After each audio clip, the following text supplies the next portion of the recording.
It is draft time, Johnny. Ooh, it's cold in here. There must be a draft.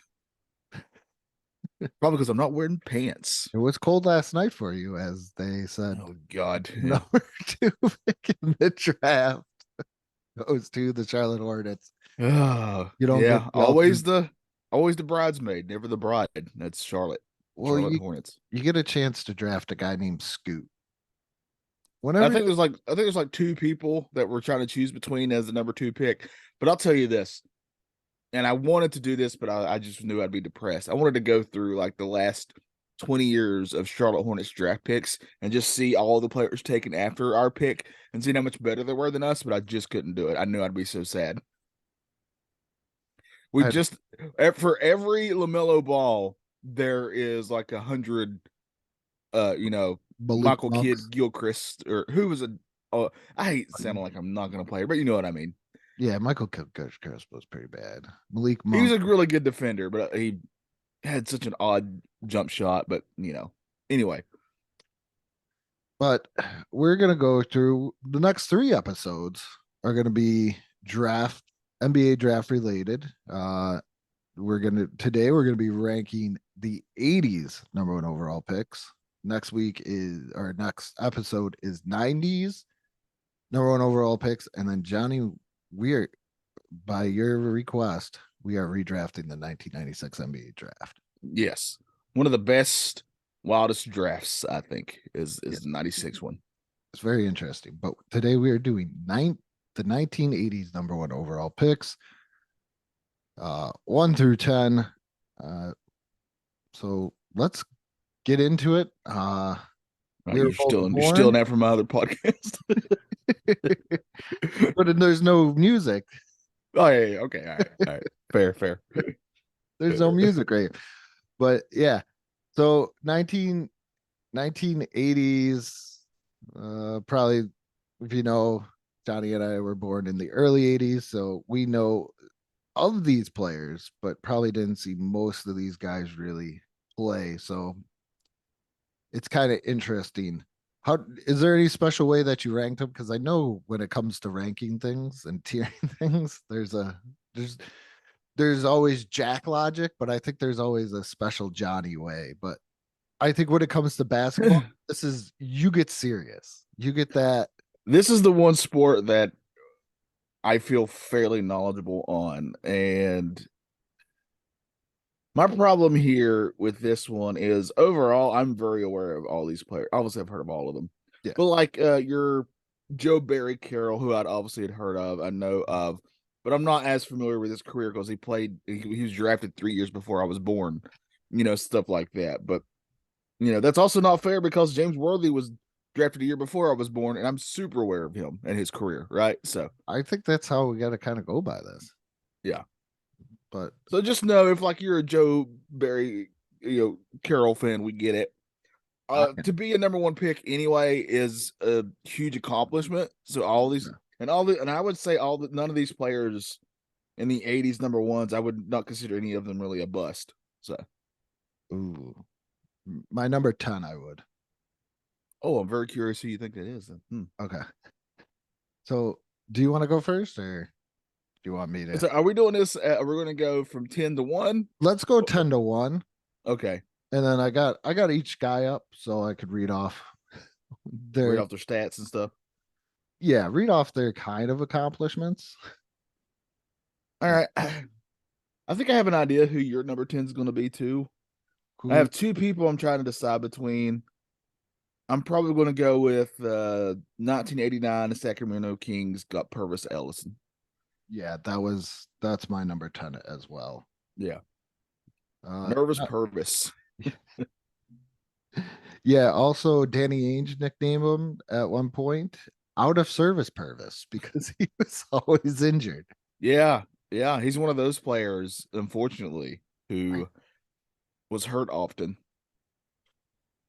So his biggest accomplishment in the NBA award wise was he was most improved player in 1992, and he retired averaging 9.5 points per game, 1.6 blocks per game, and rebounds 6.7. Yeah, and as a number one pick, those are not great numbers, right? Like if he was like the 15th pick or whatever, then I think that's really very solid career. But That for number one pick, I'd say that's a disappointment. yeah, not very good for never nervous Purvis or even out of service Purvis. His last year he played with the Seattle Supersonics, 2000 in 2001, he played 9 games. He averaged 0.7 points in those 9 games. Now, in fairness, that's 0.7 more than I ever averaged. That is true. So, um, who do you got at number 9? Oh yeah, you had the same person, didn't you? Yeah, I'm Um, looking up. I'm I'm guessing our lists are going to probably be the same for definitely the bottom two, and for most of them, Yeah, my we're man. very there's not too much we fight about when it comes to this stuff. Yeah, that's true. That's true. Um, I'm actually trying to compare real quick two guys' stats to see who I want to put in which spot. Okay, I'll Um, so I'll if you go. already know, you go ahead. I went with Joe Barry Carroll. Spoiler alert, he's one of the ones that I'm checking between. I went with Joe Barry Carroll. Okay, I'm going to agree with you. Just looking at the stat, I did a really fast stat look. I'm going to agree with you too. A very solid career, though. Uh, sadly, and I'm no shade to Nervous Purvis, but much better stats than Nervous Purvis there. He made an All-Star game in 1987, and he was NBA All Rookie first team in 1981, and he kind of helped the Celtics get a dynasty when he was traded to Golden State. Oh, that's one. Oh, yeah. Yeah, he was. You look at his stats, and when he goes over, he averaged way more points than Purvis per game at towards the end of his career with 17.7. Yeah. He is a center. Uh, That's okay though. it He looks like as long injury. as he asks for forgiveness for his sins, then He looks like sorry to get all religious. he's a career going on. But once again, it looks like just injuries. Just Yeah. all injuries. Way better than Purvis. All And right. I'm going to go ahead and guess that your next one, because it's going to be my next one, Who do you got? it is. I think I got to go Mark Aguirre. I did not have Mark Aguirre. I think I know who yours is. Then Mine you're is Danny Manning. that's what I. Yep, that's what. And Yeah. okay. Uh so I put before I get into actually let's get into the stats. So Mark Aguirre, He two-time averaged like 20, something like that. Yeah. yeah, two-time NBA champ, three-time NBA All-Star. Retired averaging 20 points for his career. Danny Manning, who I had here, two-time All-Star and six man of the year, retired averaging 14 points per game. All right. So the reason that I didn't put Danny Manning here is that Danny Manning's one of the, there's always a player that you just can't figure out why, but you just really think they're great. Even, like you're just a fan of them, even though they're not the superstar on the team or whatever. And Danny Manning's one of those for me. I just remember watching him play, and I was like, I really think this guy's great. So that's probably some bias in mine not putting him at number 9. So I didn't, or at number 8. We're at 8 now. Yeah, number 8 for me. Was it that? Oh, why you didn't put him at number 9?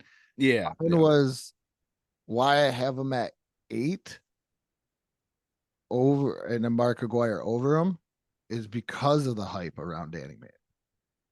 He's kind of That's fair. he's kind of Yeah, one of those first college players that I remember that there was so much hype and yeah. during the card collecting days you wanted the Danny Manning rookie card and he just never really did anything.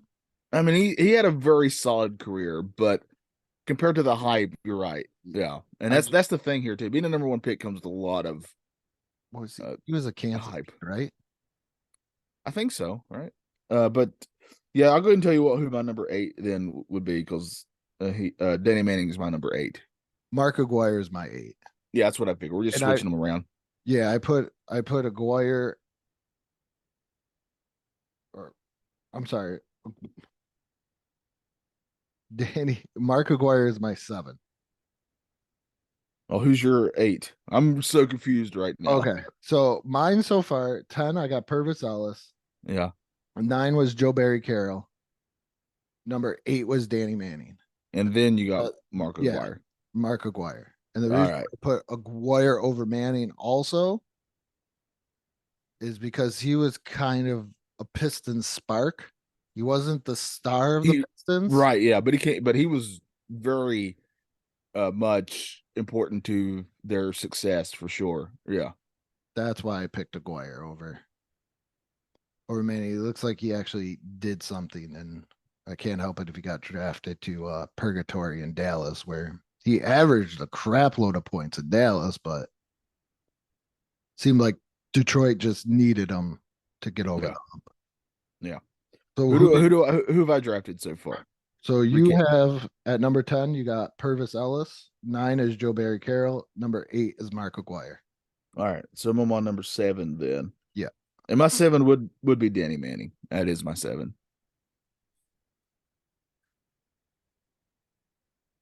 Now we are on to number 6. This is, I think, where it gets fun I because now we're getting into I think you some get into legends here. legends and a little bit more of what ifs, I feel too. Yeah, yeah, yeah. You're not wrong. Who do you? Okay, I think I know who I'm picking next. Okay.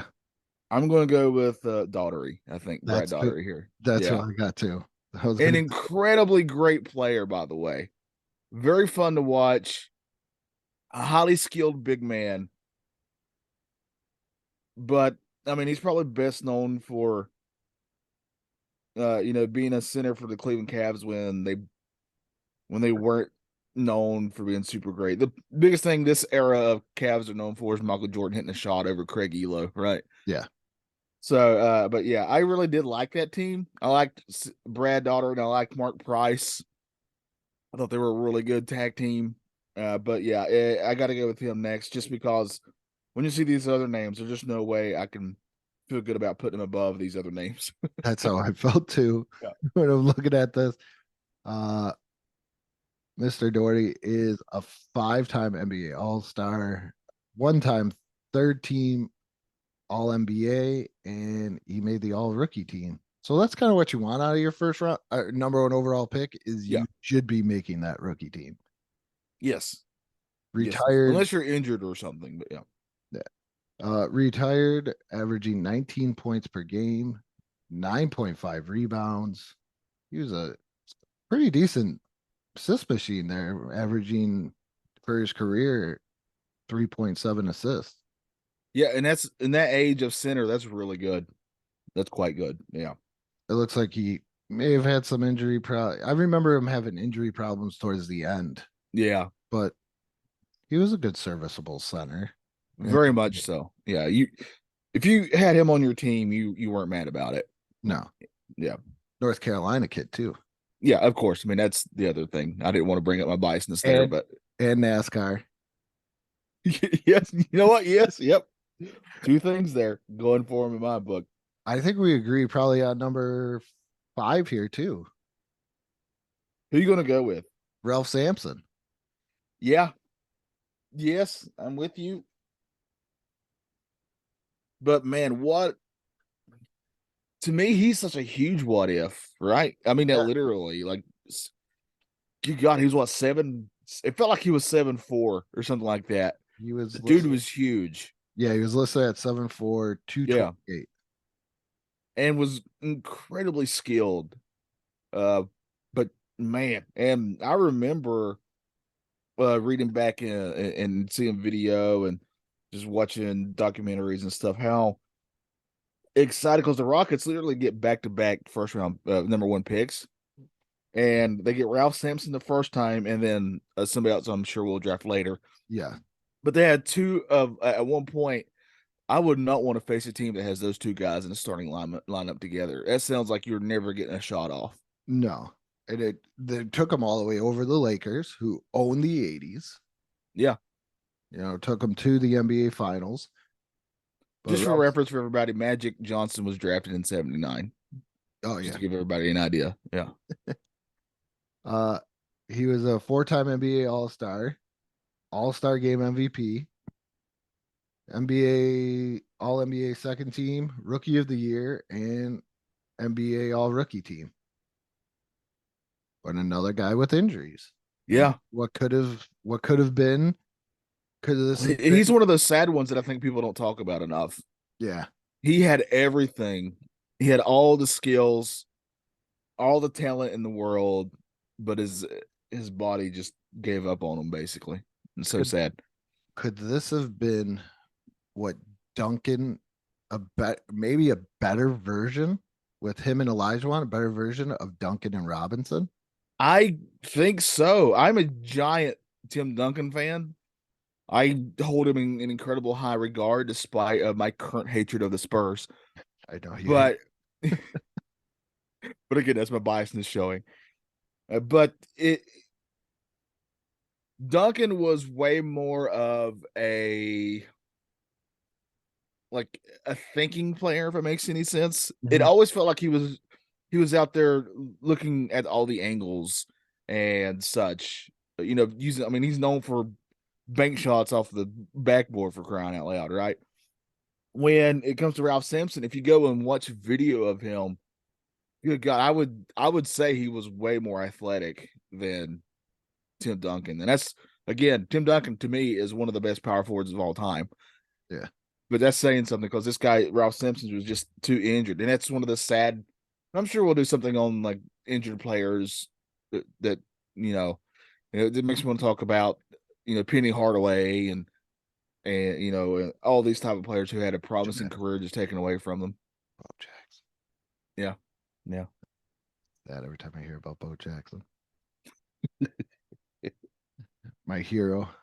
Number 4 we are on. This one, okay. This is where it does get fun. Yes, very much so. I know who I'm picking though. Who do you got? I gotta go Ewing.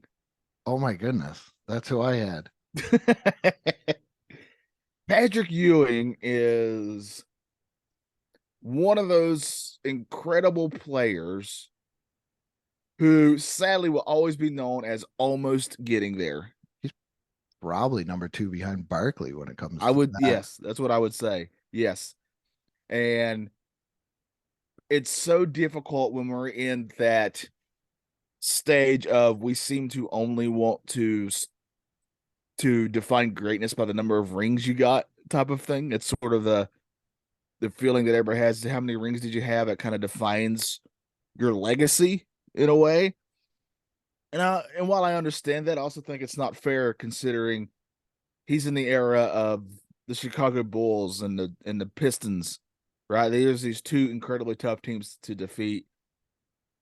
And he still had a really good team, and he was obviously the vital part to it. I'll always remember those Bulls Knicks games. Those were always like literal knockdown fights. And then the Heat later on too. Yeah. Yeah, just seeing Jeff Van Gundy contract around the court. Him and Mourning battling just constantly. Georgetown produced 3 really good centers between the in the 90s, like really good centers. Yeah, there was a time when Georgetown was kind of up there with Duke and North Carolina, and UCLA, those type of schools that would always produce really good professional basketball players. And then for some reason, like after Iverson, it sort of fell off a little bit, I think, when it comes to that. For some reason, they'll have one every once in a while who seems like they're decent, but I would say in today's age, it's Duke and UCLA maybe, and even Kentucky. Kentucky's kind of fallen off a little bit. I think it's because they could go into the G League now. Yeah. I think that doesn't help situations. What do you mean? All I right, don't have to go to college and I can make money? Then I could you can't jump right blame to them. the. I You can't blame them. I get it. If I had that talent and that was an option to me, You would definitely have to explore it. yeah, yeah. So I get it. Yeah. Okay. So next, Here, let me go off of oh, yeah, you give us, accomplishments. His yeah. stats are speak for himself. 11-time NBA All Star. He was only a one-time All NBA. Oh yeah, but that's the era that he played in. 6-time NBA All NBA second team. 3-time All NBA defensive team. Rookie of the year. Made the All Rookie team. NBA anniversary teams for the 50th and the 75th. And he also has his number retired. And I believe Doherty also has his number retired too with the Cavs. And he was also the first player taking when they kind of changed how you draft. With yeah, I'm and not going to get into there's a it lot of now. controversy there. Yeah, I'm not going to get into it the way that you're going with the lottery. What are you So talking I'm about? What are not you going talking to get. about? Let's go on. Let's go Those, on to number those dead 3. gum Spurs. I think we're going to agree here with number 3. Who do you got? We have whoever's this top 3 is insane to me. Yes, The top 3 players here is ridiculous. But I got to go James Worthy next. that's my guy too. Big Yeah, game, James. I love James Worthy. First of all, UNC guy, so of course I'm going to like James Worthy. But it was to me, yes, the Lakers were good, but they got this guy and added him, and suddenly Showtime is going crazy, right? So I got to go James Worthy here. What an incredible talent! And also, side note, I don't know, he does a lot of announcing for the Lakers now, and he has a lot of really hot takes about Lakers that I highly recommend you look up on YouTube. Oh, I gotta look this up. Very entertaining. I get into a fight with a young kid at work all the time about old school NBA and new school NBA. Oh yeah, yeah. It's always fun. Yeah.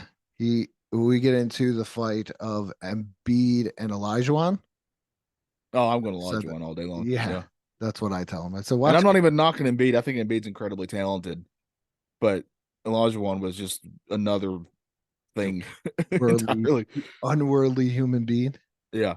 Yeah, big game, James, all the way. 3-time NBA champion, Finals MVP. That's the first one we've heard of that one. 7-time All Star, 2-time All NBA third team, Rookie of the Year first team, made the anniversary team for the 50th and 75th, and that number 42 is retired. Yeah. And you can thank the Cleveland Cavaliers. I believe Don Ford was traded for that pick. Oh man, that's another great topic. Like players who are picked for other players. What happened to that note that I'm not trying to knock. I feel like I'm knocking people when I say that stuff, and I feel bad about it. But compared to James Worthy, compared to James Worthy, it's you know what I mean. Yeah, James Worthy was that. It sounds stupid to say this about him, but it gets into that conversation. Can you be in the Hall of Fame and be underrated? Oh I yeah. feel like he is kind of that underrated. Because I also kind of feel like if he was on another team He would be, where he was yeah, the main focus, his averages would be way better. yeah. But the fact of the matter is, he was on a team that had Magic Johnson and so many other incredible players, and that's just going to eat up what your stats would look like. That takes nothing away from what he did. What an incredible player! I think we both have the same number 2, but Yeah, I think we're just gonna. David Robinson's number 2, right? yeah, The Admiral himself scored 70 in a game once to win the scoring average that one year. Uh, just seems like a great dude. I mean, he didn't even start his career when he could have because he was in the armed services, right? yep, Navy. And he wanted to finish that out, so he did. And then he came to the NBA and immediately what this you can also tell this 80s is the era of the big man, right? Yeah, Because I mean, look who our top players are besides Worthy kind of sneaking in there. And that's also why Patrick Ewing couldn't buy being on the first team NBA. Because you had freaking David Robinson and our other who our number 1 pick Olajuwon. is. Yeah. Oh yeah, we already know. But and then you Shaq later on. Yeah. I mean, what So are you and gonna then you do? still had Kareem when you did come into the league. Yeah. So your Patrick Ewings and your Brad Daughertys were in some trouble when it comes to Yeah. getting any sort of recognition. Patrick Ewing has a very long resume here. Two-time NBA champ, You mean David Robinson? or David No, I Robinson. got you. I got you. No worries. Yeah, David Robinson. He's a two-time NBA champ, most valuable player, 10-time All-Star selection, four-time All NBA first team, two-time All NBA second team, four-time All NBA third team, defensive player of the year, four-time first team All Defensive, four-time All Defensive second team. I don't know what an IBM award is, but he won it 5 times. Oh, it means you can't control when you gotta go to the bathroom, I think. This is wait, it was awarded to the Or IBM it's a computer. It's one or the other. I can't remember. was damn it. Go back to it. I don't want to click on it. Okay. IBM award was award given out to National Basketball Association player from 1984 to 2002, sponsored by IBM, and was determined by a computer formula which measures player statistics and statistical contributions. Oh, so it's a stat thing, Yeah. basically. Yeah. Uh, NBA Sportsman Award, the J. Walter Kennedy Citizenship Award. That kind of speaks for itself. He was an, as you alluded to, NBA scoring champ, rebound leader, blocks leader, rookie of the year, NBA first team all rookie, anniversary team 50 and 75th, and he got his number retired by San Antonio Spurs and was sportsman of the year by Sports Illustrated in 2003. We get it. He's good. And he once saved a child from a tree. No, I'm just Yeah. Yeah. I'm sure he did. He's really tall. Yeah. Just had to reach up and get the kid out of the tree easily. Yeah. I just thought about that. Being in the Navy, and I Yeah. don't know if you've ever because we had a naval park in Buffalo, Mm-hmm. and I'm like 6'4", and I had a hard time walking through those things. And this guy is like 7'1". You're right. Yeah. I am 6'1", right? Mhm. And on top of that, I'm not what you would call svelte. Just throwing that out there. And I have a very distinct memory of visiting a battleship when I was I think it was in Wilmington, North Carolina, somewhere. I was on the coast somewhere and thinking like, this is crazy tight. That's And all I'm 6'1". I'm not 7 foot tall. I'm thinking about that, and I'm thinking about the uniform where like he walks in and the tailor's like, "Oh, gotta do this today." Yeah. Like I Yeah. literally need a ladder to make Yeah, like the marks. when my close pals was getting married and I had to go get fitted for a tux, how that guy looked when he saw this big guy walking in. I get you. Yeah. He was You're like, like, "I'm oh done. I God. quit. I Yeah, quit." he just threw his stuff up and walked out. I think the worst ever, where I wasn't like normally if somebody like makes fun of my size, I'm like, oh, maybe I should do something about it, but I just laughed so hard. Was when I was at work, or my other friend, he was a large guy, and we would go to this Chinese buffet, and the guy that was making fun of us was like, he was my friend and the guy's brother, and he was like, do they just have like a picture of you guys like over the over like the counter, and and at the bottom it just says the offenders. And I thought it was just like so funny that he didn't go with like, do not feed them or cut them off. And then he just said the offenders. Like we were we were we were just very bad. And I still think of the John Panette Yeah. get Yeah. there with the you big boy, eat vegetable. You know, go home. But One time, and this is a true story, Trevor and I famously ate 2 buffets in one day. I, We did not feel good. I could imagine. But that's his wife's fault. I purely blame her for that.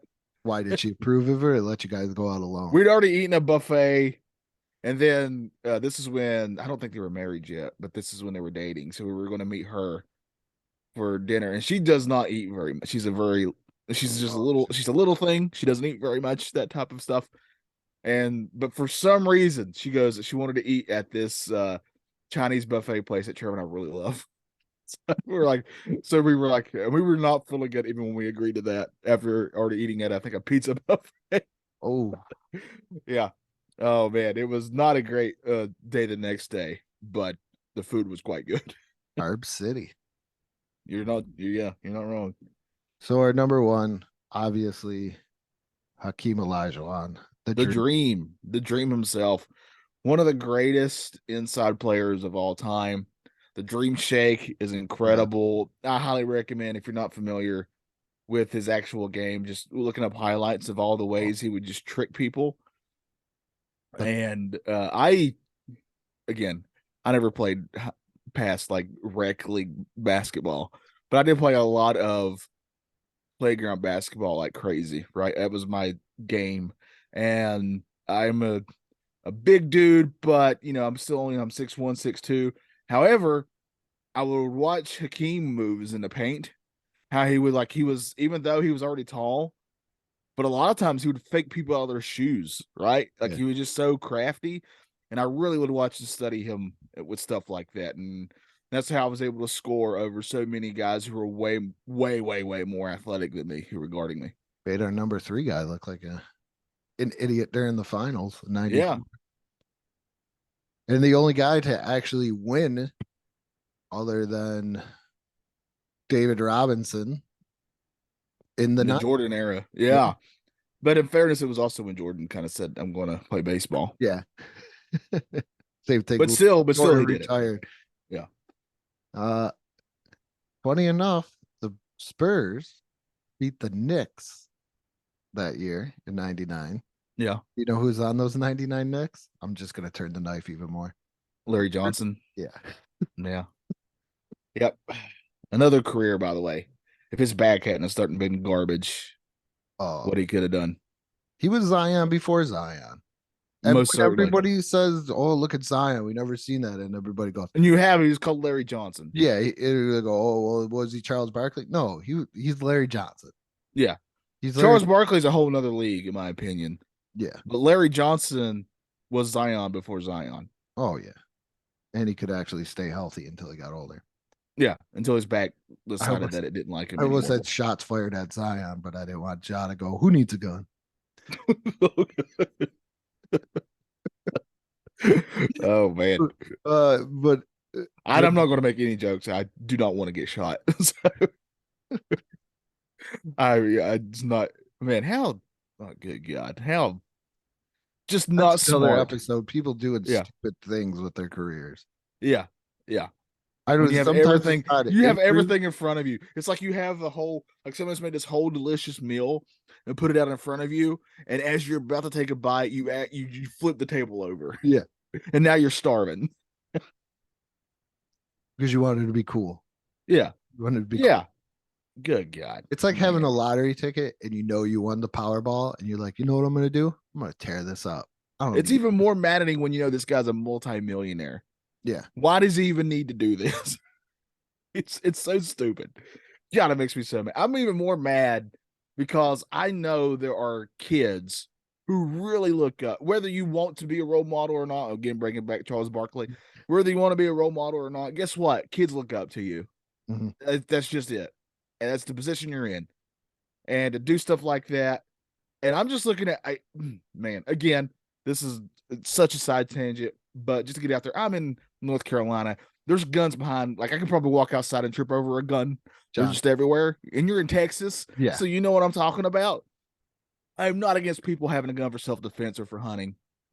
But if you're just waving it around like an idiot in a car, you're just asking to. I'm also biased against this, just to get serious for a second. When I was growing up, my cousin Jason, I looked up to him, right? Love the guy. He's probably where I got a lot of my sense of humor from, if I'm being honest, because he'd always go around telling jokes. When I was in 5th grade, he and his stepbrother got a hold of their stepdad's gun, and my cousin's not here anymore, right? Yeah. So I do not take this stuff lightly. It really honestly pisses me off that this guy has the whole world in front of him. And I know nothing happened, and I'm glad nothing happened. But guess what? You're just The asking potential for is it. there. Yeah. Potential's there. Yeah. So get your act together, because he has all the promise in the world. He's really fun to watch. He's a Mm. crazy good basketball player. Get your head on there, buddy. Maybe he needs Shannon Sharp. Maybe Shannon Sharp. Yeah, Because Shannon yes, Sharp's yeah, gotten on him a couple of times. yeah. And Shannon Sharp did the dad thing. I don't know if you saw that as we're I getting did. a little Yeah, off it, but he was like, I'm just like disappointed. He's like, I don't even know what to say. And he yeah. didn't even yell skip. That's how upset he was. I mean, what are you How gonna down do? he Yeah, was. He didn't even yell skip. He just did. Where's Matt? I just need that on a loop. Matt yeah. does the best skip. Uh, but looking at the Dreams career here, two-time NBA champ, two times final MVP, an MVP, 12-time All-Star, six-time first team All NBA, three-time All NBA second team, three-time All NBA third team, two-time defensive player of the year, five-time all defensive first team, four-time all defensive second team, NBA all rookie first team. He's got himself an IBM award. Oh, Two-time rebounding leader, three-time NBA blocks leader, number retired by the Rockets on the 50th and 75th anniversary teams. as he should be. Yeah. And college wise, probably, if not the greatest, one of the greatest college basketball teams never to win a national championship. Oh, it's got to be up there, right? Yeah, That's Viceland. another group. I always like the Running Rebels, but that's because I'm a Larry Johnson guy. Yeah, So didn't they win? I thought they beat Duke one year. did they? I know they lost once. I don't remember now. Now I gotta look this up. Yeah, please look that up. Be the Brian to my Jim Cornette. Every time I listen to that show, I'm like, that's just us, just with That more cussing. me trying to reel Johnny back in Yeah, the actual show. yeah. I know how Brian feels. National. I don't want the bracket. Oh my goodness, it's giving me every single round. UNLV beat Duke. Wow. But Wow. then They, then they they lost the next time, right? yeah, That's what I'm thinking. Yeah, they beat Duke 103 to 73. that's a heck of a score in college game right there. Yeah, well, they beat Iola 131 to 101. Yeah, there's a great documentary about that team too. By the way, the Running Not even Rebels. Then they have the Plastic Man, Stacey Augman They also. sure did. Yeah, and I think Great. wasn't Greg Anthony on that team too? I think so. If I'm thinking right. Yeah, they had a lot of really good players. Because I They get were him kind of the Fab Five of Michigan before the Fab Five in a way. Jerry Tarkanian was the head coach, right? Yeah, yeah. Who is probably best known now as I believe he was the coach before they got Pat Riley in Lakerland. Oh They were yeah. trying to get him, and he decided to stay a college coach, kind of the Coach K did later on. Yeah, because I guess winning time's coming back. Oh, please. I love Winning Time. So historically accurate. What a great show. Honestly, I do love the show. I like the show too. It's very enjoyable. But, I, just no going into it. They kind of, yeah. it's for entertainment. You got me to watch the Hulu documentary. Yeah, it's really good. The Yeah. only thing I don't like about the Hulu documentary is once again, like I used to type you like every 10 minutes. Please do not hype up Vladi Divac. He was he was he was good. You realize you're talking to me, Oh the yeah. person whose team traded Kobe Bryant for Yeah. Vlade Divac. Well, it sounded good at the time. Actually, Did even it? when even I think at the time was like, Everybody knew Kobe was going to be good. Like there was a lot of hype for him too, despite him not being that number one pick. He still had a lot of hype behind him. And oh man, that just really drives me bonkers. Jerry West called it. He said he was the best player in the draft. Yeah. Well, for the longest time, the story here in North Carolina was that Kobe said he wouldn't play for us. And so that's why for the longest time I didn't like Kobe because he was like being snobbish. Mhm. But the reality was his agent didn't want him to play for us because he knew he could make so much more money in LA. And to be fair, he wasn't wrong. Yeah, but you got to pay so much more taxes. Yeah. That's Yeah. what I think as a free agent. Like if I'm going to go to a big city, I'm even though New York and LA are the two biggest sports markets, And at that point, you're like, what do you care? You're making all Yeah. that money. I'm going to Dallas, and it's not only because I live 45 minutes away from it, Yeah. or I'm going to Miami, and it's not because I'm a Dolphins fan, because you don't pay any state income tax in Yeah. either of those states. So when LeBron went to Miami, maybe he just wanted to keep some money. Maybe, Yeah. When you're making millions, guess what? You're also paying quite a bit in taxes. yeah. Yeah. Yeah. But that is the end. Like I said, next episode we are doing the 90s, where I think that's going to be a lot more fun in a way, because these are players that we saw their whole Yeah. entire career. And this list for the 80s, we basically agreed on all of it for the most Yeah. part. I think the Yeah. 90s we might have some. Yeah, I'm very much looking forward to the 90s one. Yeah. So stay tuned for that. We appreciate all you who are giving us a try, listening, watching, whatever you're doing. Thank you, thank you, thank you. It's very cool of you. Give us a like, give us a follow on our social medias. Yeah. And with that being said, like the Hornets do every year, say better luck next year. We fumbled the bag.